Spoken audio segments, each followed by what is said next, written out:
Alam mo yung pakiramdam na nakaupo ka sa eroplano? Libo-libong tonelada ng bakal, tapos bigla itong umaangat.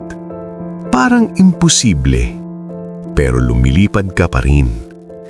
Aminin natin, marami sa atin hindi talaga alam kung bakit lumilipad ang eroplano.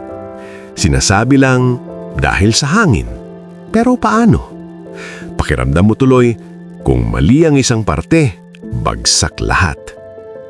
Itigil natin ang paniniwalang lumilipad ang eroplano dahil magaan ito. Mali. Ang totoo, lumilipad ang eroplano kahit sobrang bigat. Ang kalaban dito ay gravity at tinatalo ito ng physics. Tanong, paano natalo ng bakal ang paghila ng mundo? Step number 1. Hugis ng pakpak. Wing shape.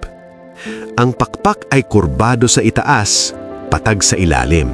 Mas mabilis dumaloy ang hangin sa itaas, mas mababa ang pressure. Resulta, inaangat ang eroplano. Ito ang tinatawag na lift. Step number 2. Bilis. Hindi sapat ang hugis lang, kailangan ng matinding bilis. Kaya humahataw ang eroplano sa runway bago umangat. Mas mabilis equals mas malakas ang lift. Step number 3. Anggulo ng pakpak.